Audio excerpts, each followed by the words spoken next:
এটা এলজির 6.2 KG top load washing machine. দেখতেই পাচ্ছেন 10 year warranty, motor, inverter technology. তো মেশিনের সমস্যা কি, ওয়াশ করতে করতে সমস্ত লাইট একসঙ্গে ব্লিঙ্কিং করে অফ হয়ে গেছে। ভিতরে দেখতে পাচ্ছেন কী পরিমাণ কাপড় লোড হয়ে আছে। এটা তার পিছন সাইড। তো মেশিনটাকে পাওয়ার দিয়ে দিচ্ছি।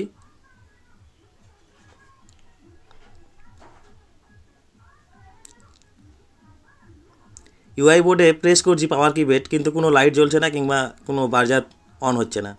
তো এর পিছনে একটা পাওয়ার পিসিবি দেওয়া থাকে। হাই ভোল্টেজ হলে এখানে যে ফিউজ দেওয়া থাকে সেই ফিউজটা কেটে যায়। তো সেই বোর্ডটাকে আগে চেক করে নেব।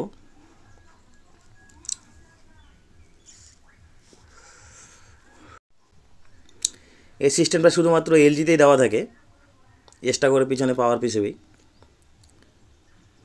এতে কি হয়, আমাদের যে ওয়াশিং মেশিনের মেন পাওয়ার পিসিবি আছে সেটাতে গিয়ে হট করে আঘাত পায় না। হাই ভোল্টেজ হলে পিছনের পাওয়ার পিসিবির ফিউজ কেটে যায় কিংবা আদার্স অন্য কিছু খারাপ হয়। আর এলজির এই তারের কানেক্টারগুলো এমনভাবে লক করা থাকে যা সহজে খোলা যায় না, খুব সুন্দরভাবে খুলে নিতে হয়। দেখতে পাচ্ছেন পাওয়ার পিসিবির ফিউজ তো ঠিক আছে। এবার মেন পাওয়ার পিসিবির সাপ্লাইগুলো চেক করব।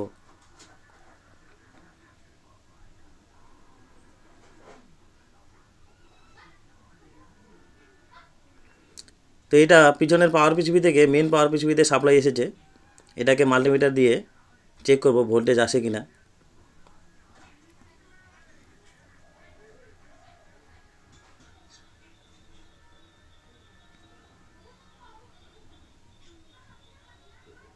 তো মাল্টিমিটারের পটগুলো ফেজ নিউট্রাল দেখে লাগিয়ে নিচ্ছি।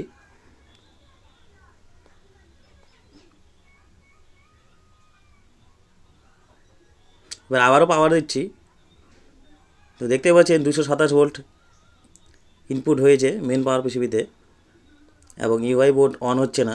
তো অনেক সময় কি হয়, মেন পাওয়ার পিসিবি ঠিক থাকে কিন্তু ইউআই বোর্ডেই বেশিরভাগ ডিস্টার্ব হয়। যে কিপ্যাড সুইচগুলো কোথাও শর্ট হয়ে গেলে কিংবা কোথাও আয়রন জমে গেলে, হালকা নোংরা পড়ে গেলে ইউআই বোর্ডটা আর কাজ করে না। তো একে একে পাওয়ার পিসিবির সমস্ত ভোল্টেজগুলো চেক করে নিচ্ছি।